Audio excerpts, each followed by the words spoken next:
Quand les nouvelles s'affolent, Métropole fait le point.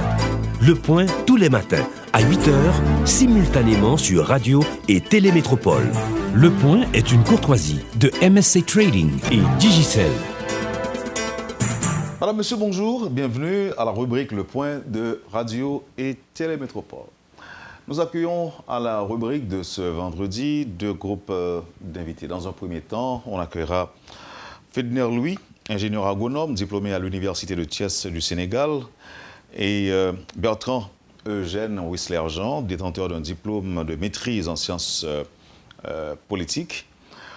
Et au retour, disons après la pause, nous parlerons de la foire du printemps Arc-en-Ciel avec deux invités, Anthony Desmangles et Gaël Pierre. Merci, Madame, Monsieur, de votre intérêt et surtout de votre fidélité. Avec nous déjà en studio, Fedner Louis, ingénieur agronome, et Bertrand Eugène Whistler-Jean.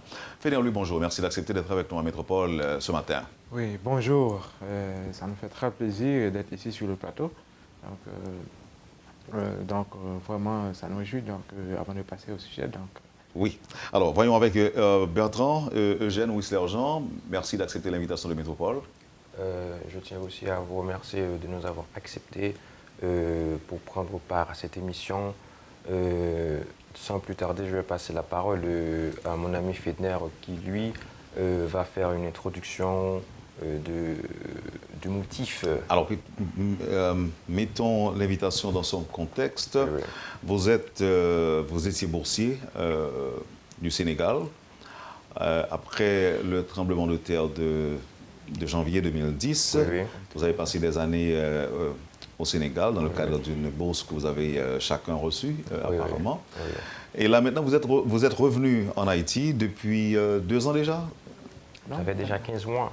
15 mois, Oui. plus de 2 ans, plus de 2 ans que vous êtes en Haïti. Et alors, avant, je voudrais savoir comment ça a été pour vous, là-bas au Sénégal, l'accueil.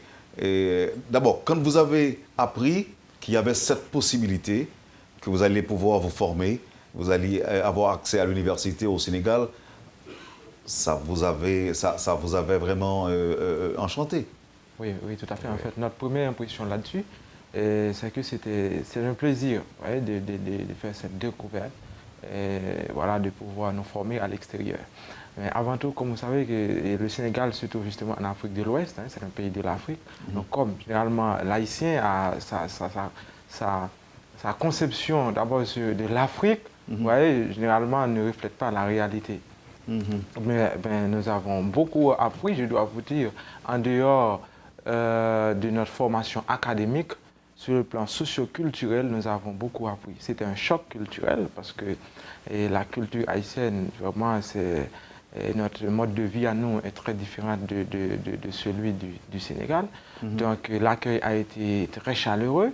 Donc, parce que le Sénégal... Quand vous dites chaleureux, on vous a accueilli chaleureusement parce que vous êtes des Haïtiens ou parce que votre pays a été frappé par un tremblement de terre? Surtout En fait, l'accueil a été chaleureux, c'est du fait que nous sommes des Haïtiens parce que vous savez très bien que nous avons marqué l'histoire des Noirs dans le monde parce que nous sommes la première république noire du monde.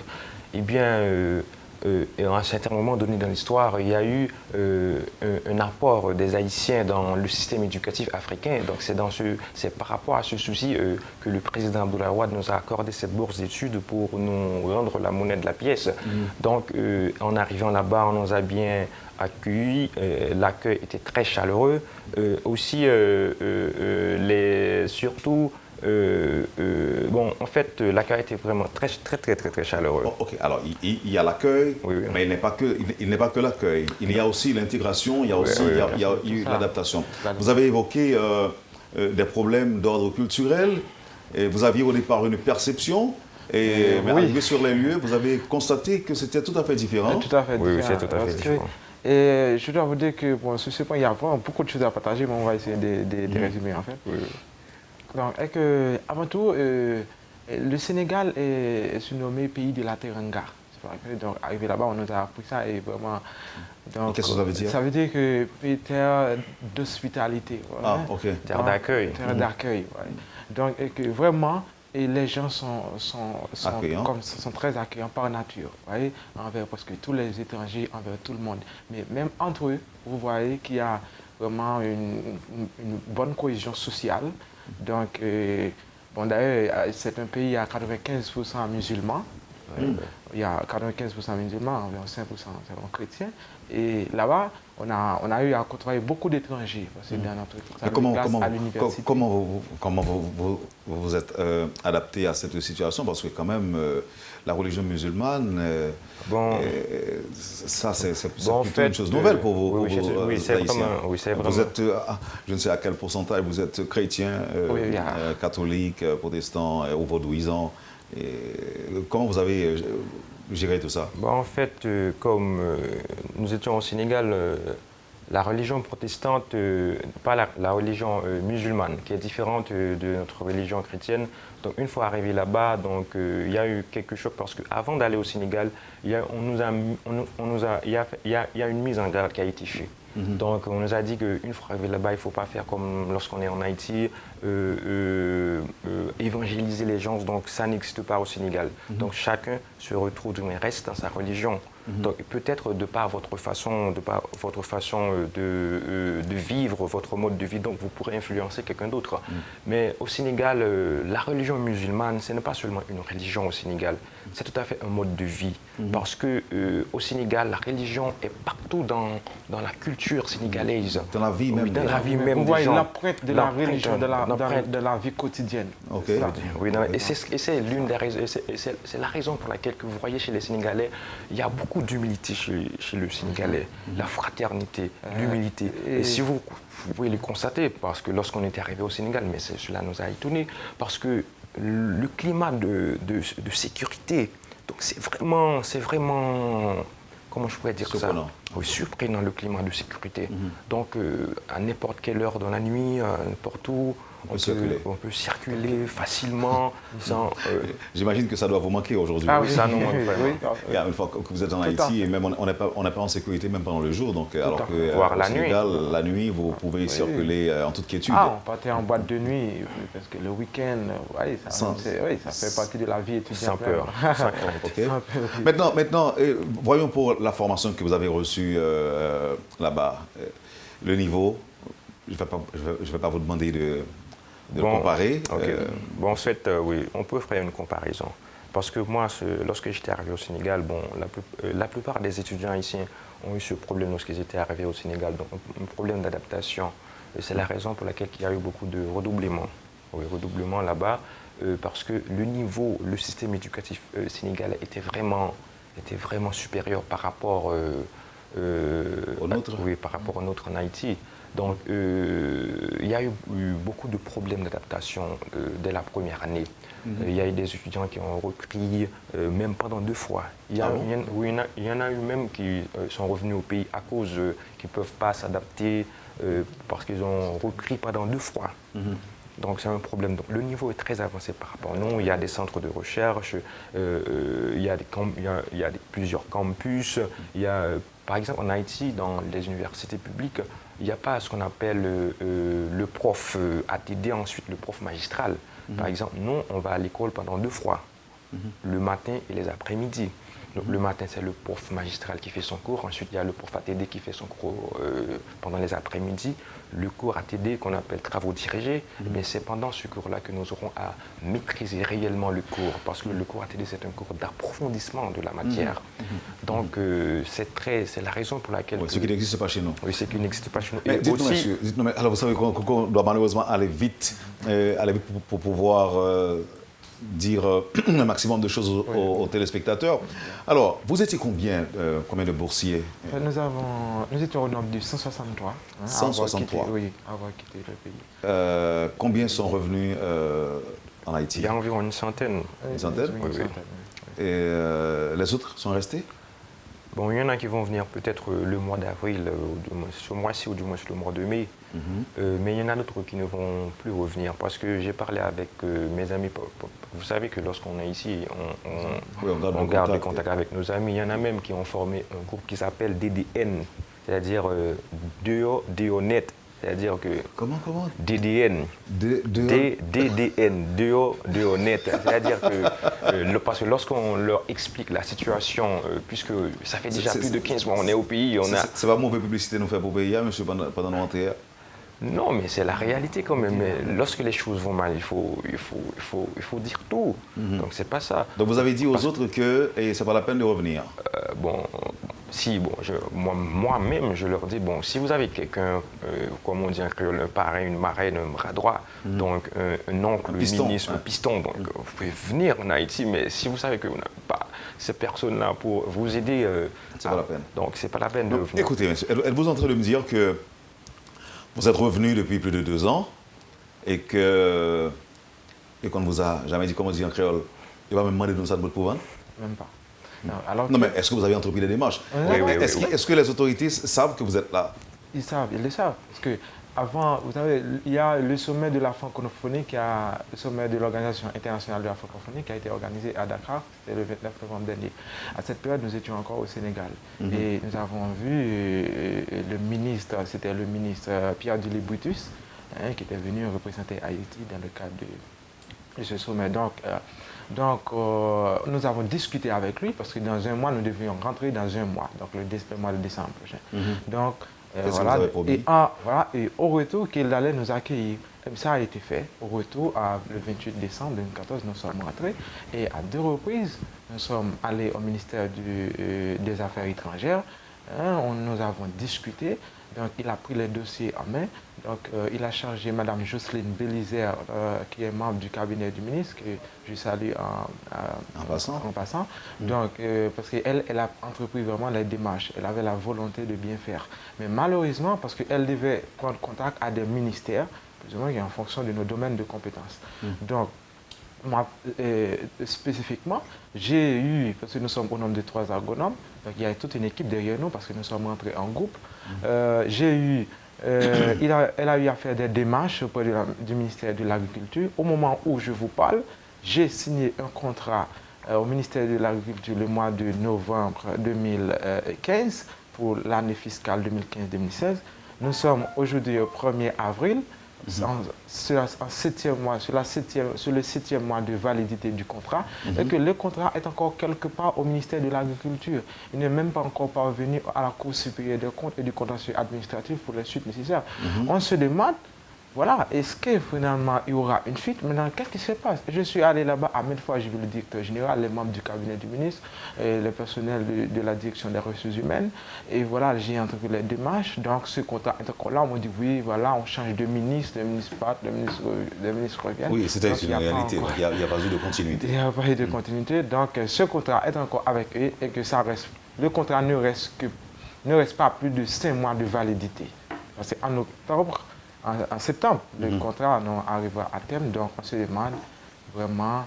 Et vous êtes ingénieur agronome sur le béton actuellement. Et j'ai étudié dans des conditions bien meilleures que celles que nous avons en Haïti. Ok. Et Bertrand Eugène Whistler-Jean, vous êtes détenteur d'un diplôme de maîtrise en sciences politiques. Dans quel domaine on pourrait penser à vous en Haïti? Parce que je suis certes détenteur d'un diplôme de maîtrise en sciences politiques. Bon, il y a un problème qui se pose très souvent en Haïti, surtout dans les pays sous-développés. Parce que lorsqu'on voit le politologue, lorsqu'on voit le politiste, on pense que celui qui est politologue, c'est seulement la vie politique qui doit l'intéresser, s'intégrer dans un parti politique, ou du moins dans l'administration publique. Mais le politologue, c'est quelqu'un qui a les pieds partout. Donc moi-même, je suis spécialiste en développement local. J'ai travaillé sur le développement local dans le cadre des ONG. Comment est-ce que les ONG pourraient contribuer au développement local? Aucun politicien n'a pensé à vous pour des consultations de ce genre? Aucun. Oui, mais est-ce que vous avez entrepris les démarches aussi, comme l'a fait votre camarade? Oui, les démarches, on les avait fait ensemble, mais malheureusement, nos démarches n'ont jamais fait mouche. Donc jusqu'à présent, on est dans la même situation, on est aux abois. On est seul jusqu'à présent parce que... Il y a un auditeur qui vous demande est-ce que vous avez été à l'OMRH? L'OMRH, non. C'est l'Office de Management et des Ressources Humaines. Non, nous n'avons pas été. Il faut y penser quand même, monsieur. Et l'OMRH est là pour ça. Donc vous allez le faire. Alors, et ce que vous souhaitez normalement, monsieur, vous souhaitez trouver un emploi en tant qu'universitaire, en tant que, je dirais, en tant que personne qui détient une maîtrise, un diplôme. Donc c'est ce que vous voulez. Oui. Bon, normalement, c'est la raison d'être même de la bourse, parce que le président Abdoulaye Wade, comme presque tout le monde le sait, lui, c'est un grand visionnaire, c'est un panafricaniste. Lui, il pense sur le long terme. Certes, Haïti avait reçu beaucoup d'aide de la part de plusieurs puissances étrangères comme les États-Unis, par exemple le Canada, mais lui, il a voulu faire les choses autrement en accordant des bourses d'études à des jeunes haïtiens pour pouvoir revenir au pays et travailler pour le développement du pays, sachant que le développement, le progrès, la croissance économique passe avant tout par le capital humain. Donc un pays, nul pays au monde n'a connu une croissance économique, n'a connu son développement en laissant d'un côté ces ressources humaines. Est-ce que véritablement vous aviez le choix entre rester et revenir? Mais rester pour trouver quelque chose, évidemment. Oui. Il y a des possibilités qui existent au Sénégal? Oui. Maintenant, il y a cette possibilité parce qu'au début, après les études, par exemple, non, lorsque j'étais au Sénégal, il y avait un problème entre les étudiants et les représentants des Haïtiens qui sont là-bas au Sénégal. Donc, on avait dit que puisque vous êtes venu au Sénégal, la durée d'études, après le cycle d'études, vous devriez rentrer en Haïti. Donc, il y a certains qui ont dit, bon, moi, je ne veux pas rentrer en Haïti avec la licence, il faut que je reste pour que je puisse continuer avec mes études jusqu'en maîtrise, jusqu'en doctorat. Donc, mais il y a après plusieurs discussions. Oui, et puis il y a le groupe DDN. Oui, DDN. Bon, le groupe DDN, ce groupe-là. DDN, dehors net. Parce qu'ils ont formé ce groupe sur Facebook et aussi sur WhatsApp. Donc, ils ont dit, bon, on va chercher les bourses d'études pour d'autres pays, ou du moins, on va chercher du boulot au Sénégal, en Afrique, quelque part. Donc, pour ne pas revenir dans ce pays, parce que ce pays ne donne pas. L'importance n'est pas accordée aux jeunes professionnels, parce que ce pays ne croit pas en ce qui a trait à la matière grise. Donc, ce qui est vraiment plausible, parce que vous pouvez le constater, la littérature haïtienne est beaucoup plus épanouie en France, au Canada qu'en Haïti. Il y a beaucoup plus de professeurs dans les pays étrangers qui évoluent à l'étranger. Mais l'inverse est tout aussi vrai. Hein? Oui. Par exemple, le jeune haïtien aussi connaît mieux la littérature française que les petits Français eux-mêmes. Oui, c'est un problème. Donc, c'est un problème. Donc, le problème est partout en Haïti. Donc, si on commence à faire, du moins à parler des problèmes en Haïti, donc on va prendre presque toute une éternité à en parler. Monsieur, on va terminer. Et si jamais quelqu'un qui nous suit est préoccupé, intéressé par en fait, votre compétence, qu'est-ce que cette personne-là doit faire? Bon, je pense que...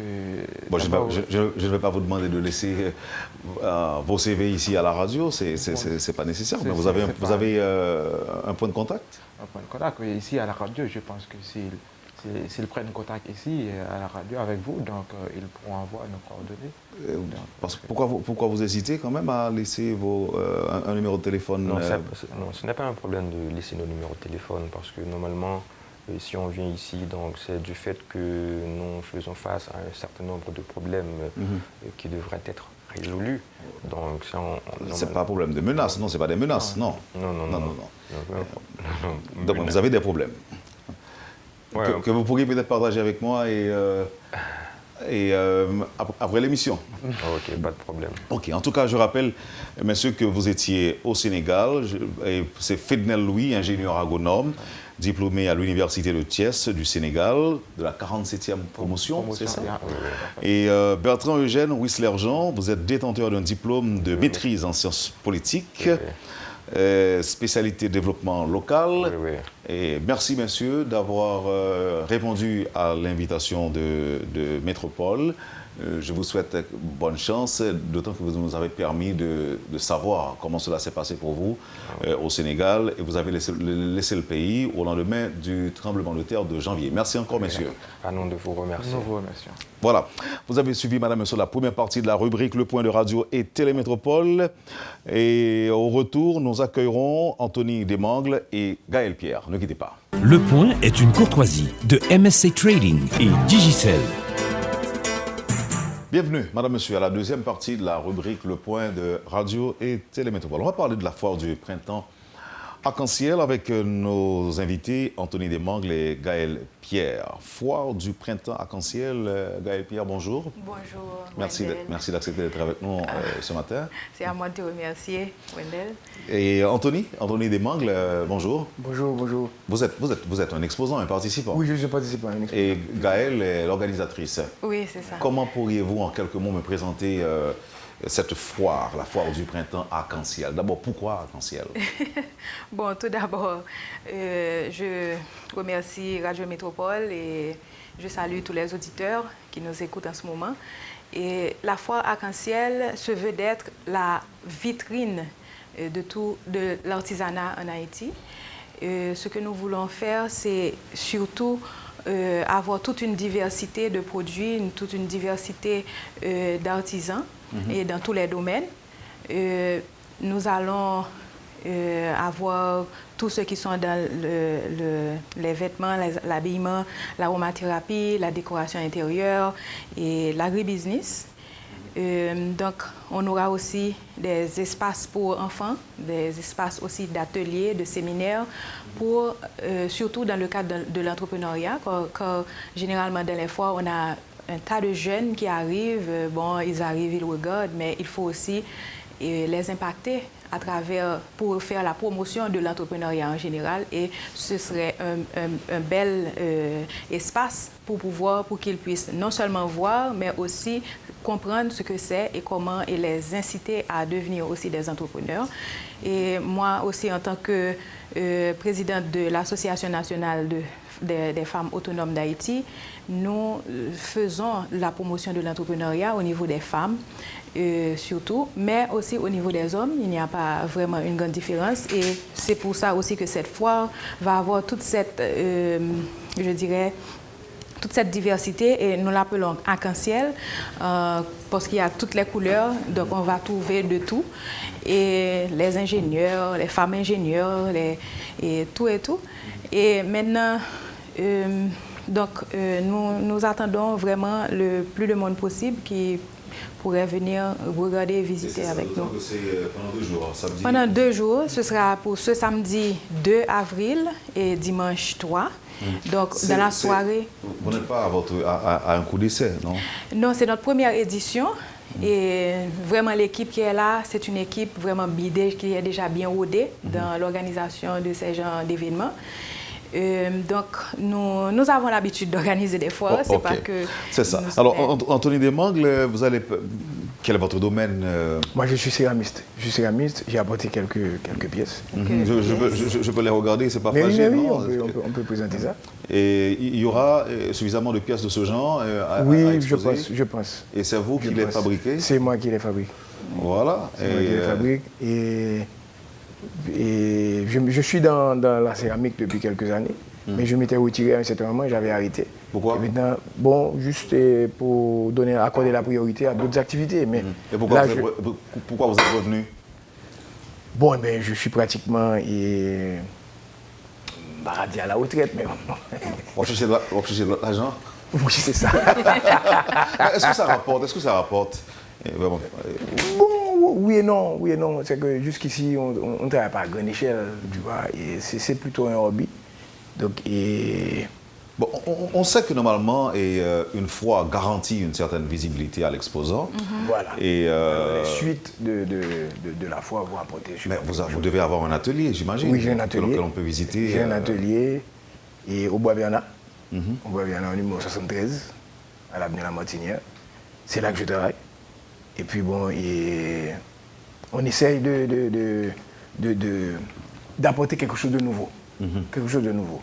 Parce que le marché est saturé des pièces que les gens sont fatigués de voir. Donc on vient avec quelque chose de neuf, un nouveau souffle, pour redynamiser le secteur de la poterie. Alors dites-nous, Gaël, je rappelle que votre entreprise, c'est Gaël Création? Non, bon, j'ai aussi une entreprise j'ai plusieurs types de produits. Femme Autonome est une autre structure que j'ai créée depuis 2010 pour pouvoir aider des femmes à devenir entrepreneurs. Mais j'ai aussi Jade Industries qui a aussi d'autres produits comme Cactus Orchidée que vous connaissez sûrement déjà. Et nous avons aussi Succulent Sorbet. Nous faisons aussi les sorbets, nous faisons de la liqueur, de la confiture à base de cactus et surtout la plusieurs cordes à votre arc. Et plusieurs cordes, justement. Oui, en plus d'être femme, mère, ingénieur, électronicien, informaticien et bien d'autres choses. Donc, oui, nous faisons ça aussi. C'est la partie créative qui est innée chez moi. À quel moment de la durée vous avez pensé à organiser cette foire? Encore, quels étaient les motifs?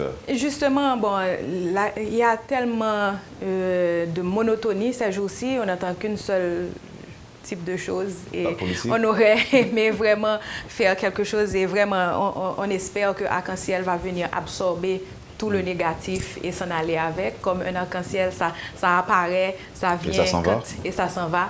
Donc, mais ça va revenir et ça va revenir. On a besoin un peu de tout refaire le monde, non? C'est ça. On a aussi besoin de la politique. Bien sûr, il faut le faire. Mais aussi, il faut dire que sur le plan économique, il y a vraiment une baisse des activités. Il n'y a pas vraiment de chaleur, il n'y a presque rien, il n'y a pas d'activité aussi dans l'entertainment, par exemple.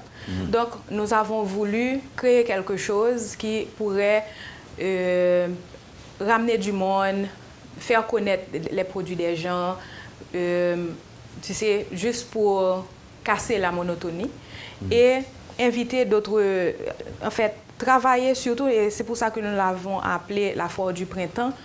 Et le printemps, nous sommes dans cette saison-là, mais nous voulons aussi travailler avec les jeunes artisans qui viennent de commencer et qui ont besoin de se faire connaître et qui sont au printemps de leur carrière.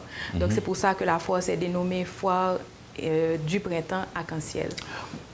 Jusque-là, on n'a pas parlé du site. Où est-ce que ça va se dérouler? Oui, le site, on sera au local de Union School, qui est un local assez accessible à Juvena, et, avec parking intérieur, etc. Et assez d'espace pour que les visiteurs et les artisans, les exposants puissent présenter leurs produits.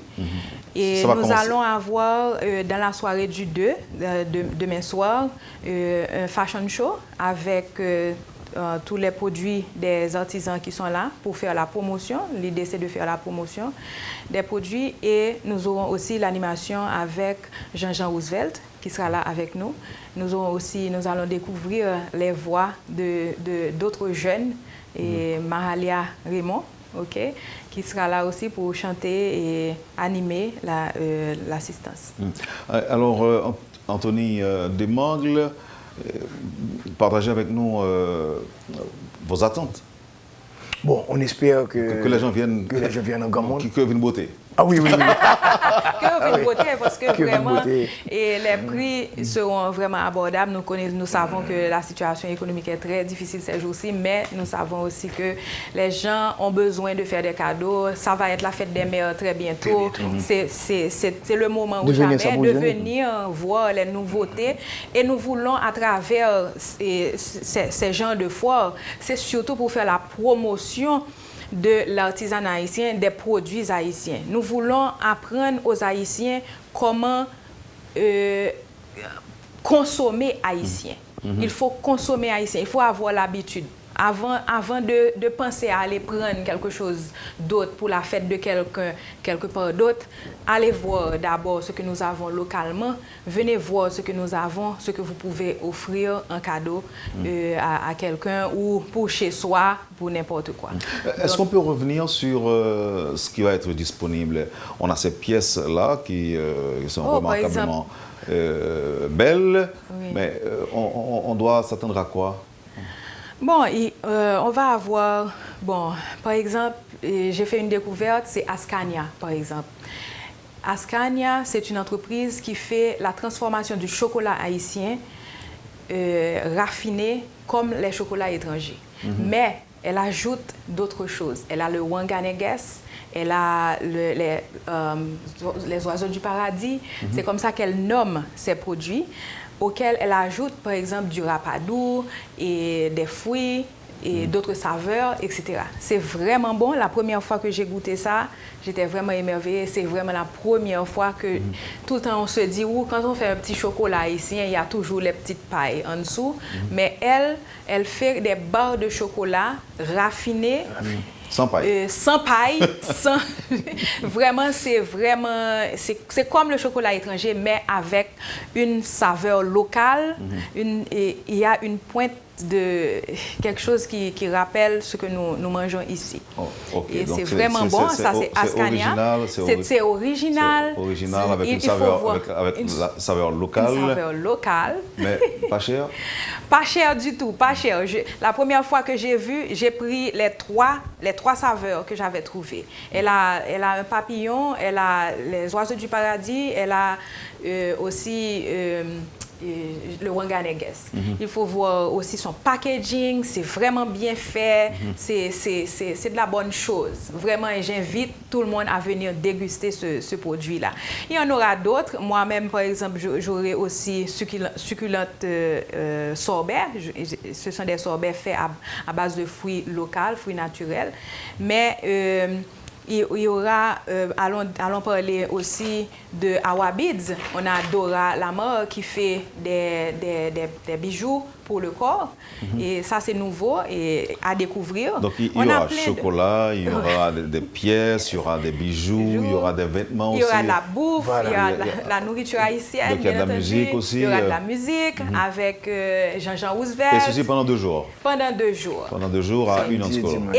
Et je veux souligner aussi que le 3 avril, c'est la journée nationale de la femme haïtienne que nous allons aussi avoir à souligner. Même quand c'est une fois où nous voulons avoir un pourcentage d'hommes aussi avec nos femmes, parce que nous voulons d'une société tout à fait équitable et nous voulons que d'ici 2030, on ait une société 50-50 où les hommes et les femmes ont à peu près les mêmes opportunités, les mêmes possibilités. Donc, et là, il nous faut commencer dès maintenant à travailler pour l'intégration de tout le monde. Donc, c'est une foire inclusive. Nous avons aussi des handicapés qui seront là, comme Ronald Larat, qui fait des produits à la corne, avec de la pierre, avec des os, etc. C'est vraiment beau ce qu'il fait. Vraiment, j'invite tout le monde à venir regarder. Et maintenant, alors pour terminer, quelles sont les conditions de participation? Oui, la participation sera de 100 gourdes par personne, par jour. Donc, nous invitons, c'est vraiment pas cher, c'est juste vraiment pour couvrir les frais d'utilisation de l'espace. Et je dois dire, et vraiment, j'envoie un gros coup de chapeau pour tous les artisans qui se sont rués vers notre produit. Donc, ça veut dire que vous avez beaucoup d'exposants?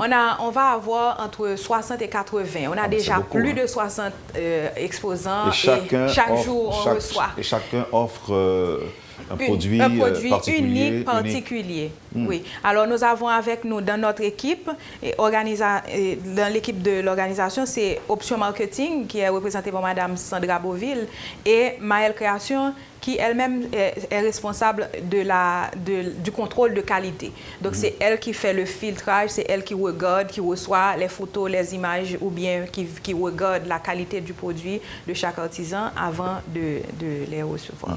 Anthony, un dernier mot? Bon, eh bien, on attend tout le monde.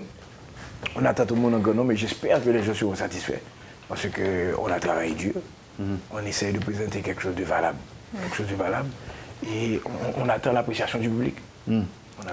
Donc, rapidement, rappelons les dates. C'est samedi 2 avril et dimanche 2 et 3 avril. On commence à quelle heure? On commence à 10 h. Donc, c'est à quelle heure qu'on commence? 10 h? À partir de 10 h. Samedi et dimanche à partir de 10 h. Et ça prendra fin à minuit? Bon, non. Alors, comme le premier jour, nous allons avoir le défilé, et entre 6 h et 8 h, on aura le défilé. OK. On remercie nos sponsors. Et s'ils ne sont pas nombreux. Oui, on voulait parler des sponsors qui nous ont soutenus et qui encouragent cette manifestation. C'est Challenge, il y a Switch, il y a Don Pollo, G6, Orbit, Image Iné, Ainet, et les industries Accra. Et puis il y a Socotec, c'est ça? Sogitech. Il y a Ticket Magazine et Lacaille Weekly. Tu as Visage et Rotarac, Loco Design, etc. Vous avez beaucoup, hein? Vous en avez beaucoup. On a été supportés. Mais vraiment, le support que nous avons reçu, c'était surtout des artisans. Et vraiment, à 90% cette fois est financé avec l'apport des artisans. Merci beaucoup, Gaël Pierre et Anthony Desmangles. C'est un plaisir de vous avoir sur le plateau de la rubrique Le Point. Je vous souhaite bonne chance. Merci. Et bon week-end. Voilà. Merci à vous aussi. Vous avez suivi, mesdames, messieurs, la rubrique Le Point de Radio et Télémétropole. Merci de nous avoir accueillis chez vous. Passez un bon week-end avec Métropole et à lundi. Au revoir. Quand les nouvelles s'affolent, Métropole fait le point. Le point tous les matins à 8h, simultanément sur Radio et Télémétropole. Le point est une courtoisie de MSC Trading et Digicel.